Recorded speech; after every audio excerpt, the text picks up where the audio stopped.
ଓଡ଼ିଶା ପ୍ରାଣ। ଆଜିର ଏହି ବର୍ଣ୍ଣାଢ୍ୟ ସାରସ୍ୱତ ପଲ୍ଲୀ ପ୍ରାତୀୟ ମଞ୍ଚରେ ମୋତେ କିଛି କହିବାକୁ ସୁଯୋଗ ମିଳିଥିବାରୁ ମୁଁ ନିଜକୁ ଗୌରବାନ୍ୱିତ ମନେ କରୁଅଛି। କଥାରେ ଅଛି ଭାରତ ସହସେ ଉତ୍କଳ କମଳ ନାମ ଦେଶ ଭିତ ନୀଳାଚଳ। ମୁଁ ସେହି ଓଡ଼ିଶା ମାଟିର ସନ୍ତାନ। ଶ୍ରୀ ଜଗନ୍ନାଥଙ୍କ ମାଟିର ଗାଏ ଢଗରେ ଏହାର ମାଟି ପାଣି ପବନ ଅପୂର୍ଣ୍ଣାନ୍ତ ସବୁଜିମାକୁ ଅଙ୍ଗେ ଅଙ୍ଗେ ଅନୁଭବ କରି ପୁଲକିତ ହୁଏ।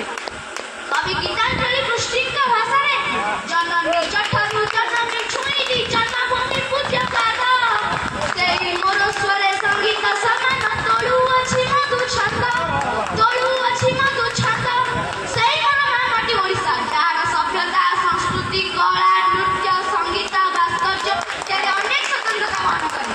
ଆମ ରାଜ୍ୟ ଓଡ଼ିଶାରେ ବିଭିନ୍ନ ଜାତି ଧର୍ମ ତଥା ସମ୍ପ୍ରଦାୟର ଲୋକମାନେ ବାସ କରିଥାନ୍ତି। ଭୌଗୋଳିକ ଦୃଷ୍ଟିକୋଣରୁ 30 ରେ ବିଭକ୍ତ ହୋଇଥିବା ଓଡ଼ିଶାରେ ବିଭିନ୍ନ ଆଞ୍ଚଳିକ ତଥା ଲୋକକଳା ପରିଲକ୍ଷିତ ହୁଏ। ସେମାନଙ୍କ ମଧ୍ୟରୁ ଅନେକ ଲୋକକଳା ସାରା ଦେଶ ତଥା ବିଶ୍ୱରେ ଖ୍ୟାତି ଅର୍ଜନ କରିଛି। ମୁଁ ବର୍ତ୍ତମାନ ସେହି ଲୋକକଳା ମଧ୍ୟରୁ କିଛି ଆପଣମାନଙ୍କ ସମ୍ମୁଖରେ ଉପସ୍ଥାପନ କରିବାକୁ ଯାଉଅଛି। ଉପକୂଳ ଓଡ଼ିଶାର ଚୈତ୍ୟଗଡ଼ା ନାଚ ଓଡ଼ିଶୀ ନୃତ୍ୟ, ପଶ୍ଚିମ ଓଡ଼ିଶାର ନୂଆଖାଇ ରସରକାଲି ନୃତ୍ୟ, କଳାହାଣ୍ଡିର ଘୁମୁରା